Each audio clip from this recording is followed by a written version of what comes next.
entah kenapa saya meyakini kalau kartu sahabat ini memang menjadi solusi untuk di pemilihan.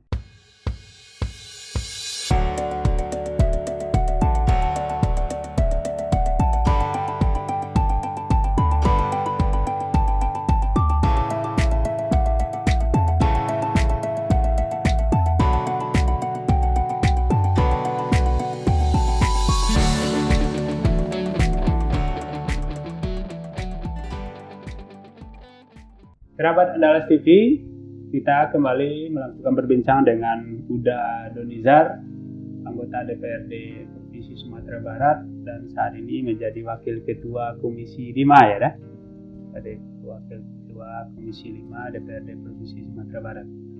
Dan ada yang menarik, kartu sahabat Donizar. Apa itu? Jadi kartu sakti mungkin. Kartu sakti jika ada konstituen yang ingin ketemu. Oh gitu. Jadi pernah sekali waktu reses itu di daerah Kecamatan Patunggul. Kita di Tangerang. Waktu itu saya balik dari salat maghrib, pas ada warung, pas saya jalan, langsung dipanggil. Donizar. Berarti langsung dia ke belakang keluarin dompet. Saya udah ini, kalau udah ngeluarin dompet, saya udah yakin ini pasti mati. Langsung yakin saya pemilik dari ini. Dia yakin. Jadi kartu itu menjadi satu tali hubungan antara yang memilih dan yang dipilih. Jadi selama ini dari proses pemilu dengan sebanyak itu, apalagi yang di provinsi itu memang pasti angkanya 5.000 barang. Iya. Ini siapa yang bisa tahu siapa yang memilih? Iya. Kalau kita tidak memiliki yang mempunyai kartu, itu hampir 90% itu sudah saya yakini pemilih saya. Dan ketika berproses di dalam proses tupoksi, seandainya ada bantuan, seandainya mereka, dan kebetulan alhamdulillah sekarang dipandang dari awal kita dilantik, saya sudah mempunyai rumah singgah. Rumah singgah sahabat Donizar. Yang saya fungsikan ini secara utama kepada yang mempunyai kartu sahabat ini. Jadi ketika mereka datang ke Padang, ada obat, sakit, atau ada pemeriksaan apa yang tidak punya tempat tinggal, lalu bisa ditampung di situ. Sampai yang hari ini yang tes ini, tes untuk tentara, untuk polisi, itu di rumah. Yang orang tua mereka rata-rata sewaktu kita dulu di pemilihan 2019, mereka adalah memang orang-orang yang di seputaran kita, kasarnya bisa disebut orang-orang sahabat. Jadi ini semacam komitmen antara yang memilih dengan yang dipilih. Kalau seandainya ini dari sebelumnya, siapa yang kenal dengan yang memilih dan dipilih? Kalau boleh kita tanya sekarang, kita tanya bapak-bapak atau siapa sekarang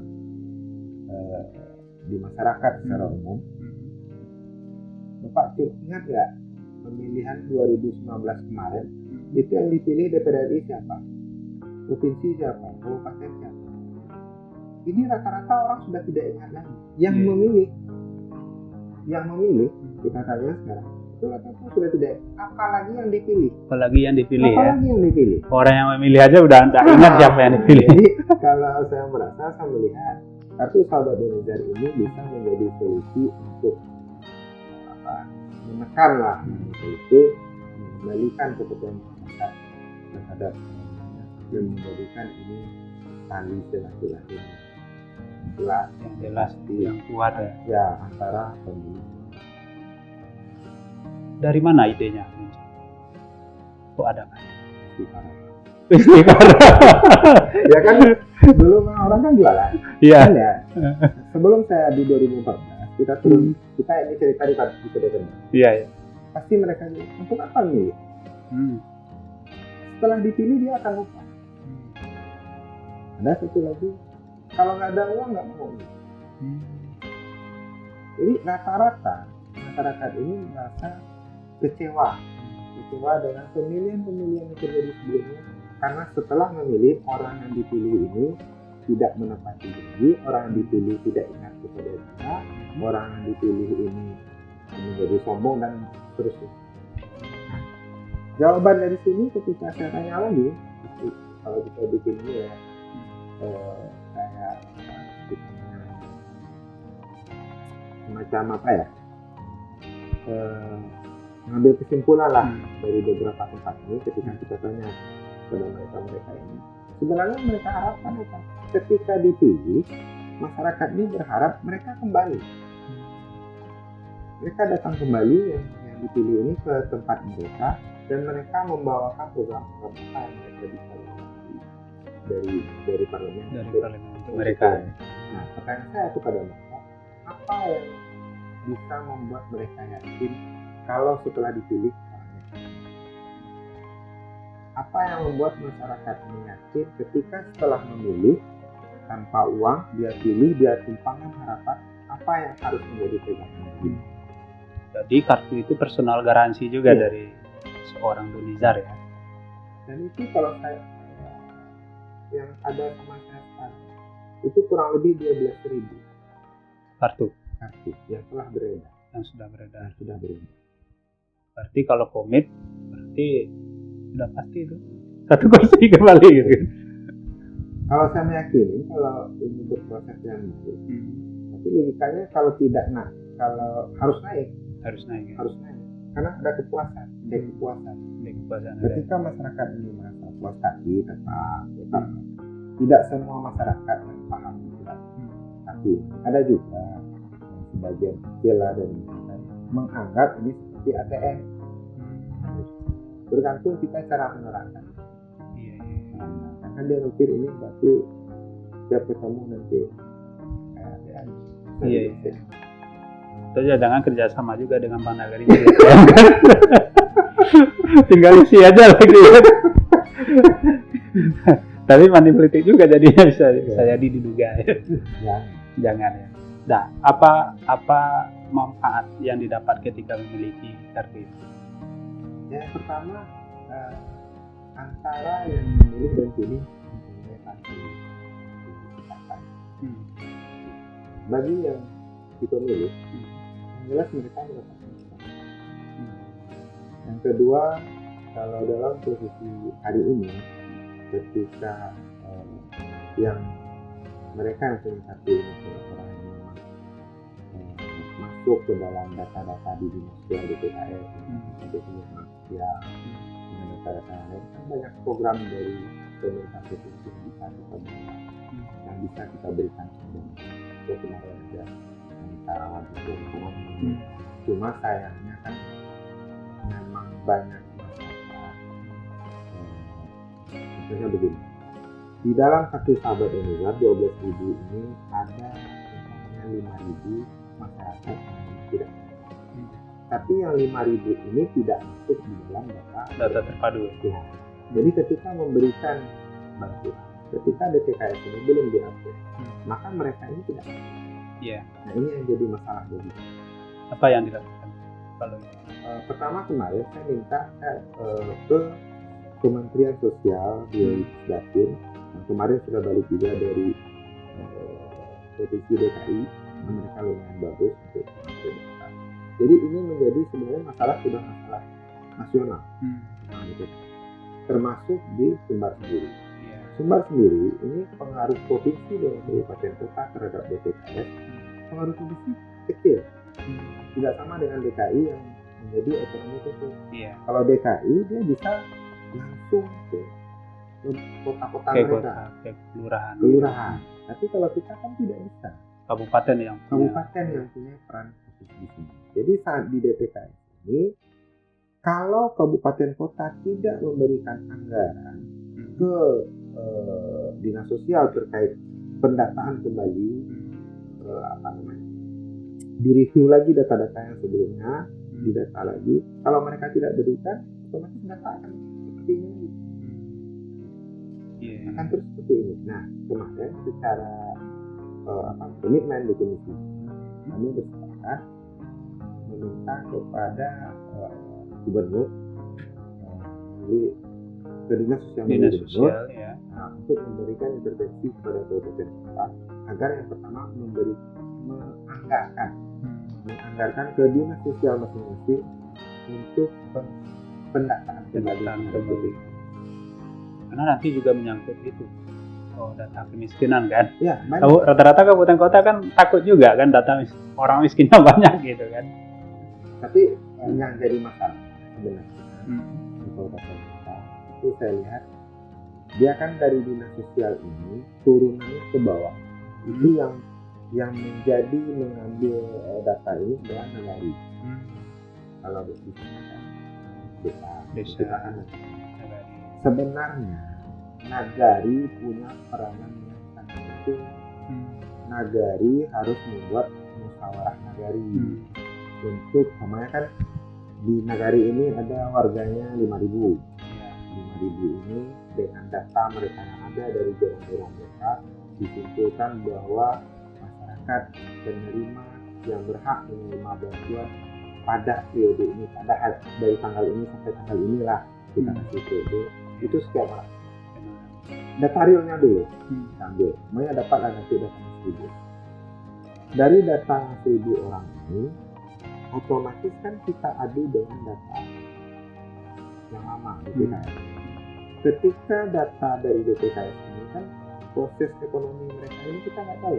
Yang dulu kaya bisa jadi miskin, sekarang miskin bisa jadi.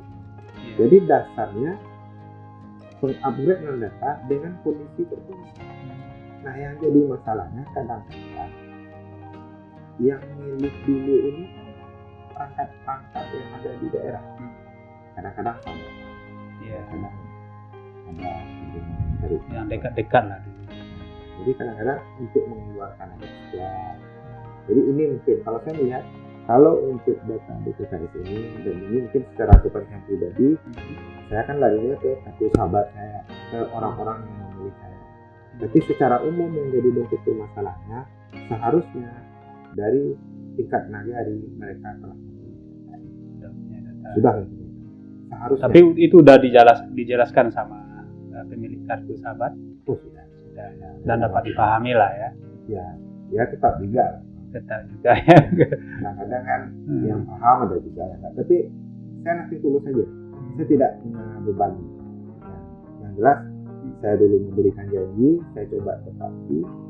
Tapi kalau seandainya nanti ada posisi yang memang masalah itu bukan pada diri saya, bukan pada tupoksi. Kalau sudah ada pada DPKS kan saya sudah tidak mampu secara sendiri. Orang sudah tidak mampu karena ini ada regulasi dan ada proses. Nah kita berikan aja penjelasan kepada mereka. Ketika mereka memahami apa yang kita jelaskan, sebenarnya lalu. Tapi ketika mereka tidak memahami, ya perlu pendekatan lagi kita dekati. Nah tentu. Atau ada bentuk program lain yang ditawar untuk satu sahabat. Iya. Ya, selain dari bantuan, yang jelas ada rumah kita, yang jelas pelayanan tupoksi kita kan selain dari itu pelayanan pengawasan terhadap pelayanan lagi. Iya. Kemudian datang ke rumah sakit, tidak berlayani dengan sempurna. Seperti itu. Kalau program yang selain daripada wanita rawan sosial ekonomi itu ada di pemberdayaan perempuan dan itu ada kayak memasak, kayak menjahit, itu intinya. Kalau seandainya abang bukan milik saya, tidak milik saya tidak punya tanggung jawab. Kalau ada orang yang tidak punya kartu sahabat lalu dia minta tolong, tidak? Kalau seandainya ibarat makanan, seandainya makanannya udah kita bagi, tapi dia masih ada, dan ada orang lain yang kenapa tidak? Tapi kalau untuk mendahulukan, tidak mungkin rasanya bagi saya mendahulukan orang tidak bersama, tidak mempunyai satu sahabat. Tapi kalau berlebih, pasti dibagi. Kan tidak semua juga. Iya. akhirnya satu lagi saya juga bilang ke teman-teman di sana, program itu tidak hanya bisa langsung menyentuh kepada masyarakat, ada satu yang menyentuh yang umum, karena pembuatan cara irigasi atau jembatan kita bawa dari aspirasi yang menjadi bagian dari pokok-pokok pikiran di DPRD. Itu kolektif itu kan, manfaatnya kolektif ya. Nah, ini saya sampaikan juga ke teman-teman di Sahabat Donizar. Ini kira-kira untuk di Nagari ini kita butuh apa? Tapi ini sifat umum. Jadi saya minta yang menjadi motor penggerak itu teman-teman yang Sahabat Donizar yang untuk mengambil program.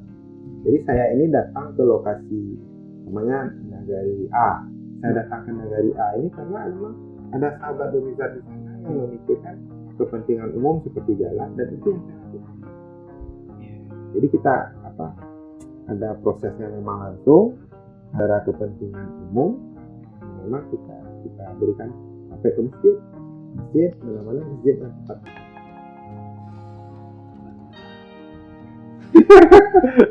Karena jarang ya, saya lihat memang sulit menyelesaikan antara kecewaan pemilih dengan orang yang dipilihnya, termasuk masalah trust, kepercayaan masyarakat. Dan udah punya solusi dalam bentuk kartu ya. Dan saya pikir itu bisa juga ditiru. Dan saya juga minta ditiru. Dan saya juga pernah dulu waktu di paling tidak udahlah sebagai pilot projectnya kan, ya, jadi oleh para politisi. Ya rata-rata dulu yang di 2014 dari kabupaten itu saya pernah ngomong. Ini saya nantang gitu. Nantang ini saya positif. Kalau bagi teman-teman yang ini, saya nantang sama-sama kita bikin kartu sahabat. Jadi nggak ada lagi masalah. Nggak ada lagi masalah politik uang, nggak ada lagi caci-caci nanti ini pas. Kan dia gampang, kita kasih kartu, buktikan nanti di TPS, kita membuktikan 5 tahun. Dia cuma membuktikan dalam 1 hari. Ya kan? Tapi ini menjadi berat ketika kita tidak pas menerangkan. Itu otomatis masyarakat akan berpikir ini bisa untuk orang razia, karena dipakai. Kalau itu kan susah, pusing juga. Saya sama Indonesia. Ternyata razia tipiring dan Satpol PP kan. Di tempat wisata kan kacau juga kan. Ada ketemu itu udah.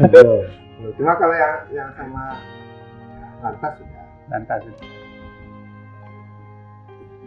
itu nggak ada SIM berarti. Ya macam-macam lah. Ya pengertian berbeda. Ya.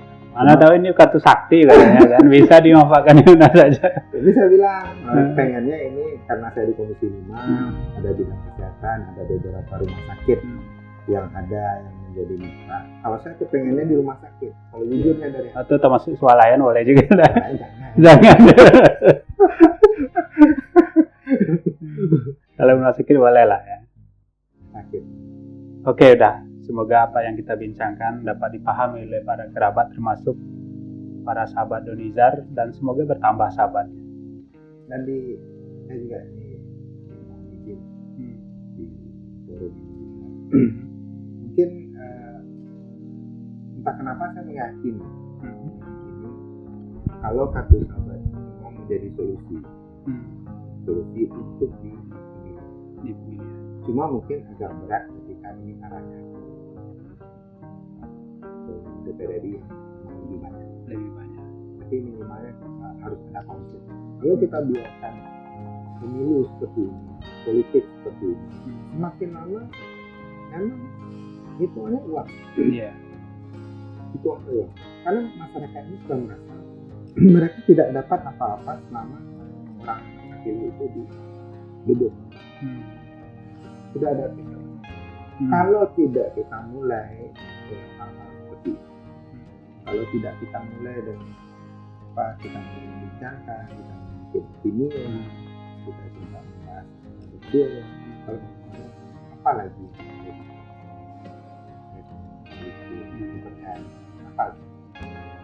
dari sumpah jabatan sudah jelas pertanggungjawaban anggota DPD kepada konstituen yang baru. Sudah. dari posisi dari pemilih sudah jelas bahwa mereka adalah tempat kita betul. Sedangkan kita tidak tahu apa-apa. Seandainya kita mendapatkan satu program bantuan beasiswa, ini mau kita bawa kemana? Kan yang punya hak mereka yang memilih kita. Sedangkan kita nggak punya, kita nggak punya. Nggak kenal lah semuanya. Terus ini harus dibawa. Sementara yang milik kita mungkin nggak tahu juga harus kemana gitu kan. Ya, padahal di hati mereka sangat berharap. Sangat berharap. Karena yang membuat mereka kecewa itu setelah dipilih mereka pergi dan tidak. Kalau saya bilang, kartu ini sebagai jalan keluar. Pulang lagi untuk kembali ke. Oke, sudah. Terima kasih atas informasi dan program yang menarik lah bagi para politisi seandainya itu dijalankan. Dan semoga para politisinya dapat mendapat contoh dari Nizar dan tidak mungkin juga untuk eksekutifnya nanti kan, ini kan legislatif aja baru kan.